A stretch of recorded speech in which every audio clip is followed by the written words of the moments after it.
जय हिंद फ्रेंड्स। मेरा नाम है दीपक और आज हम देखेंगे Chanakya's daily current MCQs and mains answer writing जो कि हैं 15th एंड 16th जून के। तो without wasting further more time हम स्टार्ट करते हैं। बहुत सारे लोगों को ऐसा लगता है कि एमसीक्यूज से और इश्यूज से बहुत कुछ होने वाला नहीं है, हम पहले सिलेबस कंप्लीट कर लेते हैं। तो मैं आपको एक बात नोट करवाना चाहूँगा कि यूपीएससी के पेपर में या अदर कॉम्पिटिटिव एग्जाम्स में जो करंट अफेयर्स का पोर्शन है ना, वो ही क्या बन गया है, अभी बेस बन गया है।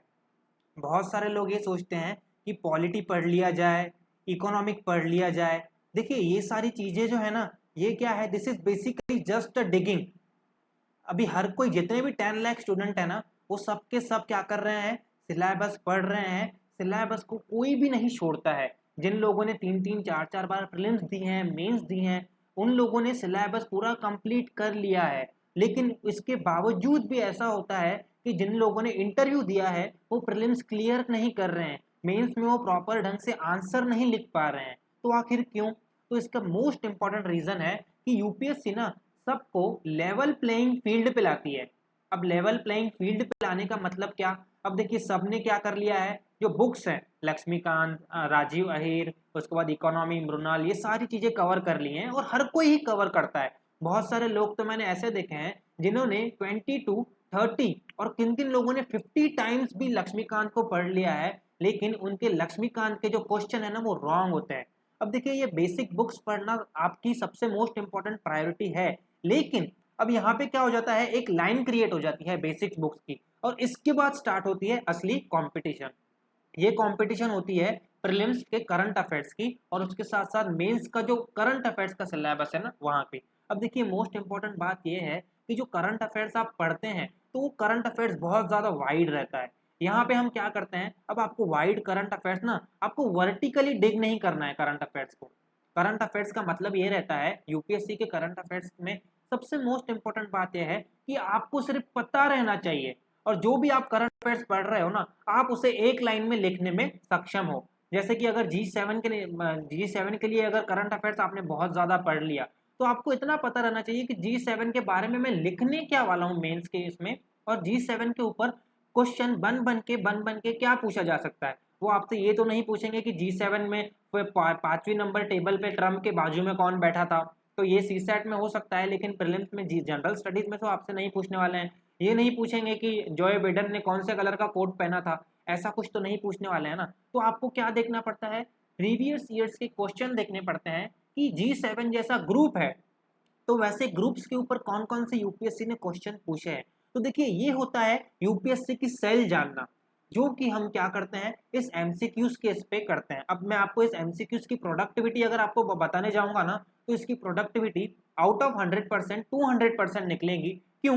क्योंकि यहाँ पे आपको पता चल रहा है कि प्रिडिक्टेबल क्वेश्चंस कौन से हैं, कि जी8 के बारे में क्या हो सकता है, क्वेश्चन हो सकता है, चाइना के बारे में क्वेश्चन हो सकता है, रशिया के बारे में, इंडिया के बारे में और साउथ कोरिया के बारे में यूपीएससी में क्वेश्चन बन सकता है। ये क्या हुई, प्रिडिक्टेबिलिटी हुई। अब देखिए इसके पहले हम इसमें ये भी डिस्कस करते हैं कि जी20 के ऊपर यूपीएससी ने क्वेश्चन पूछ लिया है, तो इसका मतलब क्या होता है, एक लॉजिकल लिंक जुड़ जाती है जी20 के बीच में और जितने भी ग्रुप्स हैं जो कि करंट अफेयर्स में आपको बार बार देखने मिल रहे हैं। इसका मतलब क्या, कि आपको पता है कि अगर जी7 के बारे में अगर मैं पढ़ रहा हूं तो मुझे क्या पढ़ना चाहिए, उसके कौन से मेंबर्स हैं मुझे ये याद रखनी चाहिए, और उसके बाद उन्होंने क्या क्या डिक्लेरेशन की है, क्या क्या न्यूज में है उसके लिए, जैसे कि कार्बिस बे डिक्लेरेशन की है उन्होंने, जो कि हमने करंट अफेयर्स में कवर किया है। तो कार्बिस बे कहाँ पे है, तो आपको पता रहना चाहिए कार्बिस बे इंग्लैंड में है, जहाँ पे जी7 नेशन की क्या हुई थी, मीटिंग हुई थी। इससे क्या पता चलेगा, इससे मतलब आपका ये चीजें क्लियर हो जाएंगी कि कार्बिस बे जो बेसिक है, जहाँ पे बार बार आपको न्यूज में दिखाई दे रही हैं ऐसी टर्म्स, तो वो आपकी बहुत इंपॉर्टेंट है कि वो आपकी कवर्ड हो। इसीलिए जो एमसीक्यूज हैं और उसके बाद जो मेंस के आंसर हैं, ये आपको क्या करते हैं डायरेक्टली। अब देखिए आपने ये पढ़ा, अब हुआ क्या, इस पढ़ने के बाद आपको पता चला क्या कि जी7 नेशन में कौन कौन से मेंबर हैं, इसके ऊपर क्वेश्चन क्या बन सकता है। देखिए इशू को पढ़ना और इशू के ऊपर क्वेश्चन सॉल्व करना बहुत ज्यादा डिफरेंट है। जब आप इशू को पढ़ते हो ना, तब आपने सिर्फ इसे पढ़ा, ओके, सिर्फ आपने पढ़ लिया, आपके माइंड में फिट है। अब आपने सिर्फ एक ही बार पढ़ा, ऑब्वियस सी बात है न्यूज़पेपर है तो आप इसे एक बार पढ़ोगे। लेकिन जब आप इसे क्वेश्चन के साथ लिंक कर लेते हो ना, तब आप इसकी एक लॉजिकल लिंकिंग बना लेते हो। आप क्या कर लेते हो, आपको पता है कि मैंने इसके ऊपर एक क्वेश्चन सॉल्व किया था। जब हम बार बार बोलते हैं कि टेस्ट सीरीज सॉल्व करनी चाहिए, ज़्यादा से ज़्यादा एमसीक्यू सॉल्व करने चाहिए। अब देखिए, अगर आप यूपीएससी की प्रिपरेशन कर रहे हो तो आप एमसीक्यूज कौन से लेवल के सॉल्व करोगे? ऑब्वियस सी बात है, यूपीएससी के ही सॉल्व करोगे ना। आप एमपीएससी के तो एमसीक्यू सॉल्व करोगे नहीं, जहाँ पे फैक्ट्स एंड फिगर्स होते हैं। इसीलिए हम क्या करते हैं, इसमें यूपीएससी टाइप क्वेश्चंस पूछने की करते हैं, जिसमें लॉजिकल थिंकिंग, जिसमें ज्यादा से ज्यादा आपको ब्रेनस्टॉर्म करना पड़े, आपको सोचना पड़े। यार ये तो G7 के बारे में दिया हुआ है इशू, लेकिन सर ने G8 के बारे में पूछा है, तो आपको क्या करना पड़ेगा, सोचना पड़ेगा। आपका दिमाग ना सोचने पे मजबूर हो जाएगा। और ये प्रैक्टिस बहुत लिथर्जिक होती है, लेजी होती है। जो मैंने देखा है कि हमारे यहाँ के जो स्टूडेंट्स हैं ना, वो पेन उठाना पसंद नहीं करते हैं, उनको चाहिए बुक और पढ़ते रहो पढ़ते रहो। बुक उठा के पढ़ने से अगर आपने 1000 बुक भी पढ़ ली है ना, तो कुछ भी नहीं होने वाला है। मैं आपको बोल रहा हूँ, आप उसी बेंच पे सालों साल बैठे रहोगे। आपको बुक उठा के आपको उसके ऊपर सोचना है, ब्रेनस्टॉर्म करना है, आपको बहुत सारी चीजों को एक साथ लिंक करना है, तब जाके क्या होगा, उसकी प्रोडक्टिविटी सामने आएगी। और यही जो है हम MCQs and mains answer writing में कवर करने की कोशिश करते हैं। तो इसीलिए आपको ये बोरिंग लग रहा है, इसका मतलब आपके दिमाग में, आपका दिमाग को वो मजबूर कर रहा है सोचने पे। अगर आप दिमाग से सोचने पे मजबूर नहीं हो रहे हो ना, आपको अगर डायरेक्टली स्पून फीडिंग हो रही है ना, तो इसका मतलब आपका प्रोडक्टिविटी नहीं बढ़ रहा है, आप वैसे के वैसे ही हो। जब आप, जो कोयला रहता है ना, कोयले के ऊपर जब प्रेशर बढ़ता है ना, तो उसे दर्द होता है, और प्रेशर बढ़ने के बाद ही वो क्या बनता है, डायमंड बनता है। अगर आप सोच रहे हो कि बिना सोचे, बिना ब्रेनस्टॉर्मिंग किए, बिना आंसर राइटिंग किए, सिर्फ न्यूज़पेपर पढ़ूंगा और राव आईएएस, विजन आईएएस ये पढ़ लूंगा, इससे कुछ नहीं होने वाला है। आखिरी में जो ये प्रोसेस है ना, वो आपको करनी है। बाकी लोगों ने क्या किया है, विजन आईएएस ने अपनी करंट अफेयर्स बना लिया है, वो उनकी टीम ने बनाई है।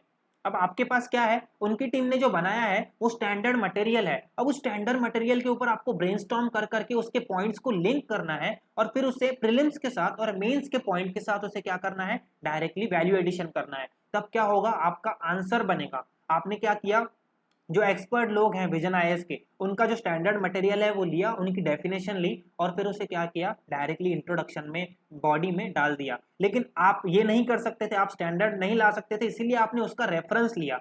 लेकिन जो उसको लिंक करना है, उसके ऊपर बॉडी में डालना है, कौन से क्वेश्चन में कौन से डेफिनेशन लिखनी है, ये तो आपको डिसाइड करना है ना। तो ये आपको सोचना पड़ेगा, आपको ब्रेनस्टॉर्म करना पड़ेगा। अगर आपके माइंड में थोड़ी सी सोचने की कैपेसिटी नहीं हो रही है ना, आपको अगर ऐसा लग रहा है कि यार एमसीक्यू क्या, वही वही एमसीक्यू वही वही पढ़ रहे हैं, तो आप वही वही एमसीक्यू नहीं पढ़ रहे हो, वही वही मेंस आंसर नहीं लिख रहे हो। आपको क्या करना है ना, एक ही चीज को 20 बार करना है, तब आप क्या होगे, उस चीज में एक्सपर्ट होगे। अदरवाइज आपका एक्सपर्टिज्म वहीं रह जाएगा, और आप सिर्फ एक इंटेलिजेंट एस्पिरेंट रह जाओगे। आपको इंटेलिजेंट एस्पिरेंट नहीं रहना है, आपको साइकोलॉजी नहीं पढ़ानी है लोगों को, और इंटेलिजेंट नहीं बनना है, आपको नॉलेजेबल बनना है। ओके, इंटेलिजेंस का मतलब होता है आपके पास बहुत सारा डाटा है, ये सारा डाटा आपके पास है, लेकिन इस इंटेलिजेंस को, इस डाटा को जब आप प्रॉपर ढंग से, प्रॉपर प्रेजेंटेशन, इंट्रो, बॉडी, उसका एमसीक्यू फॉर्म में जब आप उसका समराइज करोगे ना, that will be called as a knowledge. वो क्या हो गई, आपकी नॉलेज हो गई, इससे आपको कोई नहीं छीन सकता।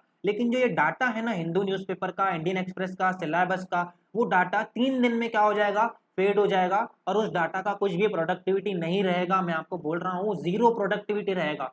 लेकिन जब डाटा लॉजिकल लिंकिंग के साथ नॉलेज बनता है ना, दैट विल बी यूजफुल। वो आपको 100 सालों के बाद भी, मरने के बाद भी, आज से किसी ने पूछ लिया ना कि G7 में से कौन निकला था, तो अगर आपको उसके पीछे की प्रोसेस पता है ना, तो आप उठ के उसको बताओगे कि ये नेशन इसमें से निकला था, क्योंकि आपने उसके ऊपर ब्रेनस्टॉर्म किया है, आपने उसके ऊपर सोचा है। ओके, तो आपने सोचा है, इसका मतलब क्या, आप अभी सोच सकते हो, इसका मतलब आप जब पेपर देने बैठोगे तब भी आप क्या कर सकते हो, सोच सकते हो। तो आपको ना इस इमरजेंसी के लिए तैयार होना है, कि जो यूपीएससी कुछ का कुछ पूछेगी ना, तो मैं उस इमरजेंसी सिचुएशन में कुछ का कुछ सोचने के लिए रेडी हूँ। ओके, तो that is called as a logical thinking, that is called as knowledge.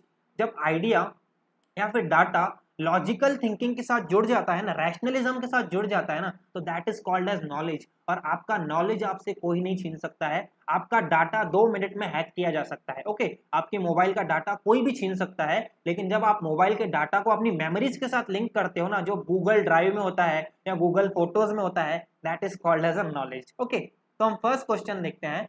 G7 which was earlier called as G8 excluded which of the following country।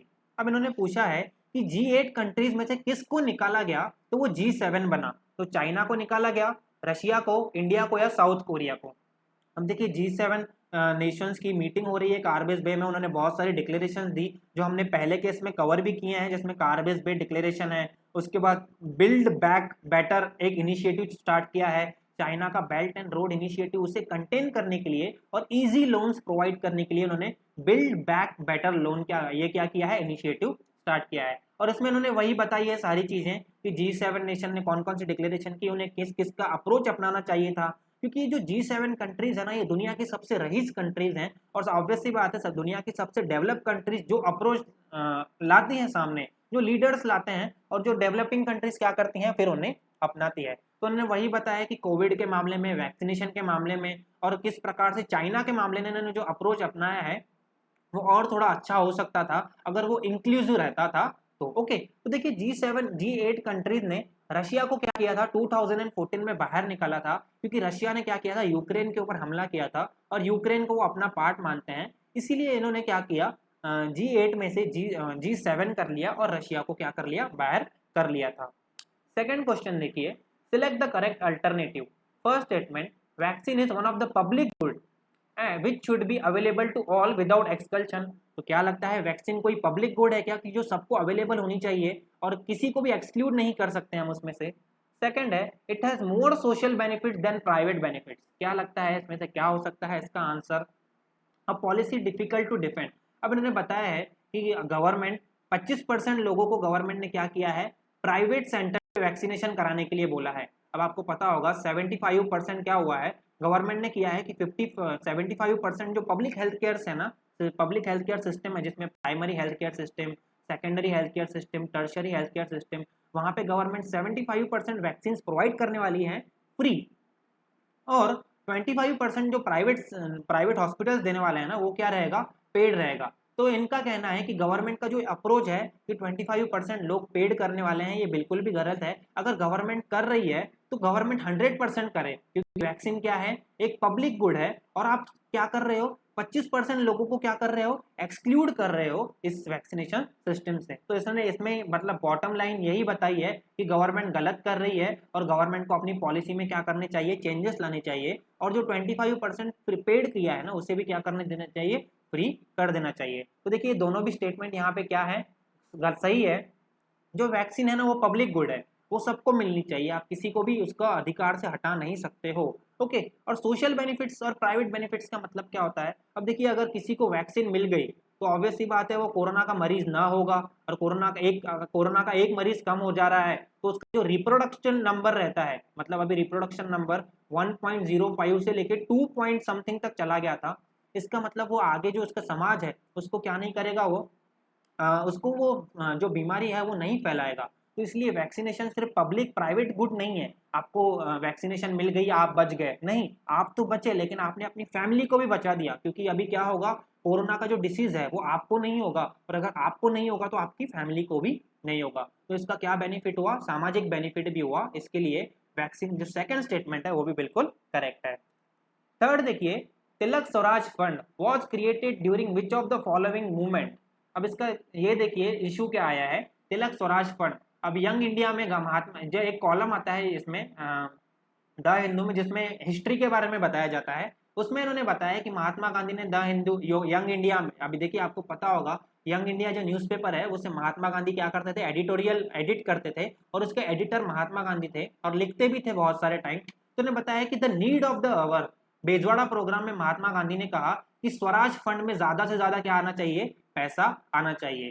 क्यों, तो स्वराज फंड का पैसा हम ज्यादा से ज्यादा कंस्ट्रक्टिव वर्क में यूज करेंगे और जो मूवमेंट लॉन्च की जा रही है उसमें इसका फायदा होगा। तो अभी हम ये देखेंगे कि आपने ये मॉडर्न हिस्ट्री में भी पढ़ा होगा कि तिलक स्वराज फंड कब क्रिएट किया गया था। ए देखिए, non cooperative movement, B civil disobedience, quit India या गद्दार मूवमेंट। तो इसका आंसर है ए, नॉन कोऑपरेटिव मूवमेंट के टाइम पे लोकमान्य तिलक थे, लोकमान्य तिलक की डेथ हो गई थी और उसी डेथ एनिवर्सरी को ध्यान में रखते हुए, उसके 2 दिन 3-4 दिन पहले डेथ हो गई थी, उसी डेथ एनिवर्सरी को ध्यान में रखते हुए इन्होंने क्या किया है, थर्ड मतलब ये जो एडिटोरियल है, मतलब जो आर्टिकल है ये इसमें दिया है, और उसी की डेथ एनिवर्सरी सेलिब्रेट करने के लिए और ज़्यादा से ज़्यादा उसकी सिंपथाइज करने के लिए, ताकि जो मूवमेंट है और लोकमान्य तिलक का नाम आगे बढ़ता रहे, इसीलिए नॉन कोऑपरेशन मूवमेंट के टाइम पे क्या लॉन्च किया गया था, तिलक स्वराज फंड लॉन्च किया गया था। और उस फंड में 1 करोड़ से भी ज्यादा रुपए क्या हुए थे, डोनेट हुए थे। और ये पैसे महात्मा गांधी ने कोऑपरेटिव एक्टिविटीज के लिए और जो कंस्ट्रक्टिव प्रोग्राम था महात्मा गांधी का उसके लिए क्या किए थे, यूज किए थे। फोर्थ देखिए, water hyacinth which is sometimes seen in news is. अब वाटर ह्याकिंथ जो न्यूज में रहता है वो आखिर क्या है। ए देखिए, invasive alien species, B plant species of Miocene period, water snake या कॉमन एग्रीकल्चर फर्टिलाइजर। अब देखिए ओनम में क्या किया जा रहा है, फ्लोटिंग राफ्ट पे रख के एग्रीकल्चर किया जा रहा है। अब क्लाइमेट चेंज की वजह से इनको ऐसा लग रहा है कि बहुत ज़्यादा पानी भर जाएगा केरला के इस साइड में, और पानी भर गया तो हमें क्या करना पड़ेगा, एग्रीकल्चर को तो हमें रखना है। तो क्लाइमेट ऐसा बोल सकते हैं कि क्लाइमेट मिटिगेशन, जो मिटिगेशन का one of the most important factor है, उसमें ये क्या कर रहे हैं कि क्लाइमेट बेस्ड एग्रीकल्चर कर रहे हैं। अब इसे कहा जाता है फ्लोटिंग राफ्ट एग्रीकल्चर, जिसमें क्या किया जाता है, वाटर ह्याकिन फार्मिंग इन द बेड। अभी एक वाटर ह्याकिन एक फंगस का और एक मतलब प्लांट का स्पेसिस है जो कि इन्वेसिव एलियन स्पेसिस है। आपने अगर शंकर आईएएस पढ़ा होगा तो उसमें वाटर ह्याकिन के बारे में दिया गया है। वैसा ही क्वेश्चन यूपीएससी ने 2018 में जूलियस प्रोलीफेरा के नाम पे पूछा था। और सेम क्या दिए थे यूपीएससी ने, ऑप्शन दिए थे कि जूलियस प्रोलीफेरा जो कि बार बार न्यूज में दिखता है वो आखिर क्या है। तो वैसा ही क्वेश्चन वाटर ह्याकिंथ के लिए भी आने की बहुत ज्यादा क्या है, चांसेस बन सकती हैं। तो ये क्या कर रहे हैं, आप इस पे ऊपर केस स्टडी भी बना सकते हैं कि क्लाइमेट चेंज को मिटिगेट करने के लिए हमें फार्मिंग कैसी करनी पड़ेगी, राफ्ट फार्मिंग करनी पड़ेगी। तो जो केरला में ओनम में क्या किया जा रहा है, राफ्ट फार्मिंग की जा रही है। अब ये दिखा रहे हैं कि राफ्ट फार्मिंग के थ्रू आप क्या क्या कर सकते हो, तो वेजिटेबल्स, काउपी, चिलीज, टोमेटोज, ये सारी की सारी जो चीजें हैं ना वो आप क्या कर सकते हो, ग्रो कर सकते हो। और राफ्ट फार्मिंग में वाटर ह्याकिन का इस्तेमाल किया जाता है। वाटर ह्याकिन क्या है, एक इन्वेसिव एलियन स्पेसिस है। ओके, इसके बाद देखिए fifth number, according to recently release report of SIPRI, how many nations are nuclear arm. अब सिप्री ने एक रिपोर्ट लॉन्च की है जिसमें उन्होंने बताया है कि जो कंट्रीज हैं, जो नेशंस हैं, उनके जो न्यूक्लियर आर्म्स है ना, न्यूक्लियर आर्म्स वो किस प्रकार से बढ़ रहे हैं। तो उन्होंने बताया कि पाकिस्तान के पास कितने न्यूक्लियर मिसाइल्स हैं, न्यूक्लियर आर्म्स हैं, न्यूक्लियर हेड्स हैं, इंडिया के पास कितने हैं, यूएस के पास कितने हैं, रशिया के पास कितने हैं, so on and so fourth. हम क्या देखेंगे कि कौन सी सिप्री के हिसाब से, सिप्री ने यह भी बताया कि कितने नेशंस हैं जो कि क्या है, न्यूक्लियर आर्म्ड हैं पूरे के पूरे वर्ल्ड में। तो आपको क्या लगता है कितने हैं, 7, 8, 9 या 10।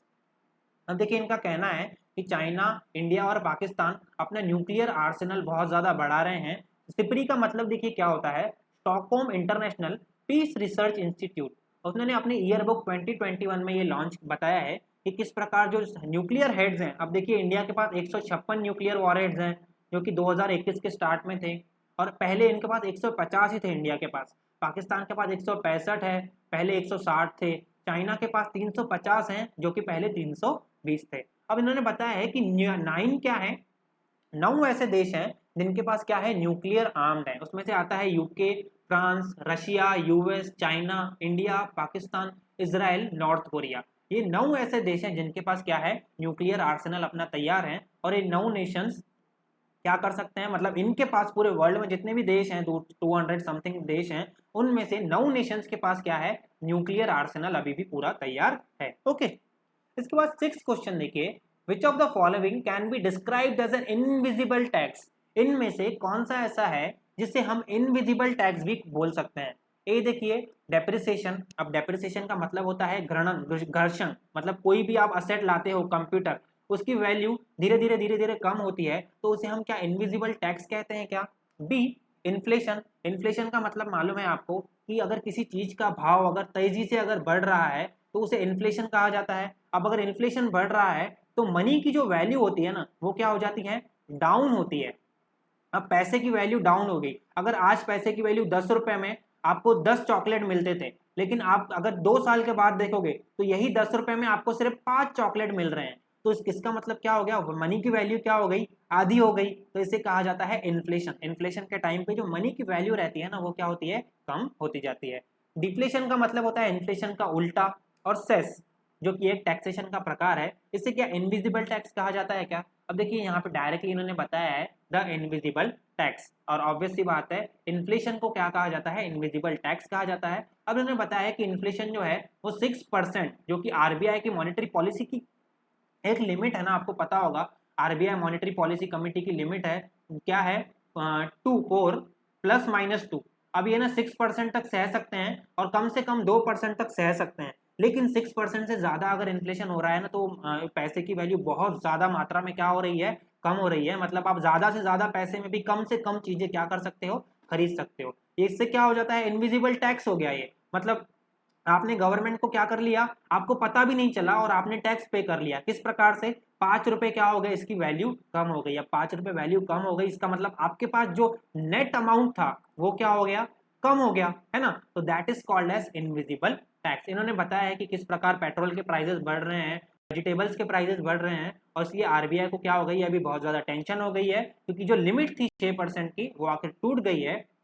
अभी कितना हो गया है, 6.3% हो गया है। इसीलिए हमें इन्फ्लेशन को धीरे से जल्दी क्या करना चाहिए, कंट्रोल करना चाहिए। ये इन्होंने इस एडिटोरियल में बताया है। तो इसका आंसर देखिए बी, इन्फ्लेशन क्या है, एक one of the type of invisible tax. Mains का क्वेश्चन देखिए, why it is important to have full disclosures of electoral bond discuss. अब डायरेक्टली ये क्वेश्चन इसमें से बनाया गया है कि जो इलेक्टोरल बॉन्ड्स हैं उसका डिस्क्लोजर इतना इंपॉर्टेंट क्यों है। अब देखिए यहाँ पे आप क्या करोगे, इंट्रो में आप इलेक्ट्रल बॉन्ड्स की डेफिनेशन लिखोगे कि इलेक्ट्रल बॉन्ड ऐसे ऐसे पार्टिसिपेटरी और बियरर इंस्ट्रूमेंट्स हैं जो कि डायरेक्टली हम बैंक के थ्रू गवर्नमेंट किसी इलेक्ट्रल पार्टी को, पॉलिटिकल पार्टी को फंड करने के लिए क्या कर सकते हैं, पे कर सकते हैं। उसके बाद आप क्या लिखोगे, बॉडी में आप डायरेक्टली लिखोगे कि क्यों जरूरी है, तो जरूरी इसलिए है ताकि लोगों का जो राइट टू वोट है वो प्रॉपर ढंग से लोग क्या कर सकें, उसे यूज कर सकें। उसके बाद जो इनकम टैक्स के प्रोविजंस हैं वो हो सके, करप्शन को कम किया जा सके, ट्रांसपेरेंसी को बढ़ाया जा सके, इसके लिए क्या है, डिस्क्लोजर्स इंपॉर्टेंट है। अब आप ऐसे पॉइंट्स लिखोगे और कंक्लूजन में आप लिखोगे कि किस प्रकार से इलेक्टोरल बॉन्ड्स की वजह से एनोनिमिटी बढ़ रही है और ट्रांसपेरेंसी इलेक्टोरल फंडिंग में कम हो रही है। अब इसमें ज्यादा हमें डीप में घुसने का जरूरत नहीं है। इन्होंने क्या किया है, बहुत ज्यादा गवर्नमेंट को क्रिटिसाइज किया है, क्यों, इलेक्टोरल बॉन्ड यूज करने की वजह से। और सुप्रीम कोर्ट का जो डिसीजन था ना, सुप्रीम कोर्ट ने कहा कि इलेक्टोरल बॉन्ड्स को हमें रोकने की कोई जरूरत नहीं है, इलेक्टोरल बॉन्ड्स ट्रांसपेरेंसी बढ़ाते हैं। लेकिन अगर आप एक्चुअल ढंग से देखोगे ना तो इलेक्टोरल बॉन्ड ट्रांसपेरेंसी बिल्कुल भी कम करते हैं और एनोनिमिटी को बहुत ज्यादा बढ़ाते हैं। तो इन्होंने बहुत ज्यादा क्रिटिसाइज किया है। हम इतना डीप में नहीं जाएंगे, लेकिन हमारा जो मेन स्ट्रक्चर था वो क्या है, हमें यहाँ पे मिल गया है कि इनकम टैक्स एक्ट के तहत हमें इलेक्टोरल बॉन्ड्स का डिस्क्लोजर करना जरूरी है। रिप्रेजेंटेशन ऑफ पीपल एक्ट के तहत जो पॉलिटिकल पार्टीज हैं उनको ये देना जरूरी है। जो जैसे कि डिस्क्लोजर क्यों नहीं होता है, तो जो एसबीआई है वो किसके कंट्रोल में रहती है, तो गवर्नमेंट के कंट्रोल में रहती है। और इलेक्ट्रल बॉन्ड सिर्फ एसबीआई के थ्रू आप क्या कर सकते हो, खरीद सकते हो। अब गवर्नमेंट के कंट्रोल में है तो गवर्नमेंट क्या करेगी, उसे रेगुलेट करेगी और गवर्नमेंट अपने हिसाब से क्या करेगी, उसे मतलब जिन जिन लोगों ने दिया है गवर्नमेंट उनको क्या करेगी, फायदा देगी, और जो जो लोग डोनेशन नहीं कर रहे हैं उनको क्या करेगी, गवर्नमेंट फायदा नहीं देगी। तो ये बहुत ज्यादा सिस्टम नेपोटिज्म और करप्शन का चलता है, इसीलिए ये कम हो और ट्रांसपेरेंसी बढ़े, इसीलिए ये बहुत ज्यादा जरूरी है कि उसका डिस्क्लोजर होना चाहिए। ओके, 8th क्वेश्चन देखिए, which one of the following statement correctly describe the meaning of legal tender money. ये प्रीलिम्स 2018 का क्वेश्चन है, लीगल टेंडर मनी का क्वेश्चन डिस्क्रिप्शन पूछा है। A, the money which is tendered in court of law to defray the fees of legal cases भरने में जो पैसा यूज होता है उसे लीगल टेंडर कहते हैं। B, money which is creditor is under compulsion to accept in the settlement of his claims. C, the money in the form of check, draft, bill of exchange, etc. या D, metallic money in circulation of money। क्या लगता है इसका answer क्या हो सकता है। 9th question देखिए, select the correct alternative. Cryptocurrencies are illegal in India according to recent RBI directive. RBI के रीसेंट डायरेक्टिव के हिसाब से क्रिप्टो करेंसीज इंडिया में क्या इलीगल है क्या। सेकंड, आरबीआई हैज क्रिएटेड रुपया कॉइन। अब जैसे बिटकॉइन है, इथेरियम है, तो आरबीआई ने अपना रुपया कॉइन लाया है क्या as a state sponsored cryptocurrency. क्या लगता है, लाया है, नहीं लाया है। अब देखिए, एम्ब्रेसिंग क्रिप्टो करेंसी, आपको पता होगा कि क्रिप्टो करेंसी को इस सिल्वाडोर ने क्या किया है, लीगल टेंडर घोषित कर लिया है। अभी उसके बहुत ज्यादा फायदे भी हैं, लेकिन इंडिया में इन्होंने बताया है कि इंडिया में गवर्नमेंट ने, आरबीआई ने रिसेंट डायरेक्टिव दिया था जिसके तहत आरबीआई ने क्रिप्टो करेंसीज को बैन कर लिया था, इलीगल घोषित कर लिया था। ओके, लेकिन सुप्रीम कोर्ट में ये बात गई और सुप्रीम कोर्ट ने कहा कि क्रिप्टो करेंसीज इलीगल नहीं है और उसे आप यूज कर सकते हो। तो जो बैन था वो सुप्रीम कोर्ट ने हटा दिया और अभी इंडिया में क्रिप्टो करेंसीज ना ही लीगल है ना ही इलीगल है, उसका इस्तेमाल गवर्नमेंट कर रही, मतलब लोग कर रहे हैं, लेकिन किसी को पता नहीं वो इलीगल है या लीगल है। बहुत सारे आप भी खरीद सकते हो बिटकॉइन, वजीरेक्स है, कॉइन DCX है। मैं प्रमोट नहीं कर रहा हूँ, मैं आपको जस्ट बता रहा हूँ। तो जैसे खली बोलता है वो इंस्टाग्राम के पोस्ट में, वैसा कुछ नहीं है ये, मैं आपको बता रहा हूँ, आप भी खरीद सकते हो। तो फर्स्ट स्टेटमेंट क्या हो जाता है यहाँ पे, गलत है, क्योंकि वो इलीगल नहीं है, लीगल नहीं है लेकिन इलीगल भी नहीं है। वो क्या है, अभी बीच के रास्ते में है। वो बोलते हैं ना बोन ऑफ कंटेंशन, अभी गवर्नमेंट भी इसको रेगुलेट नहीं कर पा रही है, क्योंकि बहुत सारे लोग, गवर्नमेंट को पता नहीं कि कैसे रेगुलेट किया जाए, क्योंकि क्रिप्टो करेंसीज ना माइनिंग के थ्रू बनती हैं, और उसका जो वॉलेटिलिटी नेचर है ना, अब किसी के हाथ में नहीं रहता है। इसीलिए गवर्नमेंट को डर भी लगता है कि क्रिप्टो करेंसीज क्या कर देगी, हमारी जो एक्चुअल करेंसीज है ना उसे हटा देगी, और बाद में क्या चलेंगे, सिर्फ क्रिप्टो कॉइन्स ही चलेंगे। ये बहुत गवर्नमेंट को डर लगता है, इसीलिए कोई भी गवर्नमेंट क्रिप्टो करेंसी से क्या कर रही है, पीछे हट रही है और उसे एक्सेप्ट नहीं कर रही है। लेकिन बहुत सारी गवर्नमेंट ऐसी भी हैं, जैसे जापान, सिंगापुर, वो क्या कर रहे हैं, वो क्रिप्टो करेंसी को रेगुलेट कर रहे हैं। उनका कहना है कि क्रिप्टो करेंसी अगर आप इलीगल कामों में यूज करते हो तो हम आपको जेल करेंगे, अगर आप उसे करप्शन के लिए, या तो फिर एक्सटॉर्शन के लिए, या तो फिर साइबर क्राइम्स के लिए, या तो फिर एक्सेट्रा चीजों के लिए अगर यूज कर रहे हो ना, तो हम आपको इसके लिए गिरफ्तार करेंगे, और ये रेगुलेट होना चाहिए रादर देन कंप्लीट बैन। और आरबीआई ने अभी रिसेंट में एक बिल लाया था जिसका नाम था draft currency regulation of official digital currency bill 2021, ये गवर्नमेंट ऑफ इंडिया ने लाया था। उसके थ्रू आरबीआई एक अपना क्रिप्टो करेंसी खुद लाएगा, स्टेट स्पॉन्सर्ड क्रिप्टो करेंसी। उसका नाम अभी तक कुछ डिसाइड नहीं हुआ है, इसीलिए सेकंड स्टेटमेंट भी यहाँ पे क्या हो जाता है, गलत हो जाता है। इसका आंसर है D, none of the above. अब देखिए, जो लीगल टेंडर रहती है ना, लीगल टेंडर का मतलब ये होता है कि जो क्रेडिटर है जिसने आपको ये पैसा दिया है, अब आपको पैसा किसने दिया है, आरबीआई ने दिया है, और आरबीआई ये कंपल्शन है to accept in the settlement of its claim. अगर सब कुछ डूब जाता है ना, अगर आप आरबीआई के पास पैसे लेके जाओगे, तो आरबीआई के पास कुछ चारा नहीं रहेगा, और आपके उस पैसे का आपको वो सोना दे देगा। ओके, तो इस क्या रहता है, वो सेट कंपल्शन रहता है उसके ऊपर कि वो सेटलमेंट के टाइम पे आपको वो पैसे की जो असली कीमत है वो आपको क्या कर देगा, चुका देगा। ओके, तो आज के लिए इतना ही। Thank you so much for watching, और आप प्लीज़ इसे ज़्यादा से ज़्यादा लाइक कीजिए और कमेंट और शेयर कीजिए, ताकि इस प्रोग्राम को हम बहुत अच्छे समय तक चला पाए। अदरवाइज हमें ये प्रोग्राम बंद भी करना पड़ सकता है। तो थैंक यू सो मच।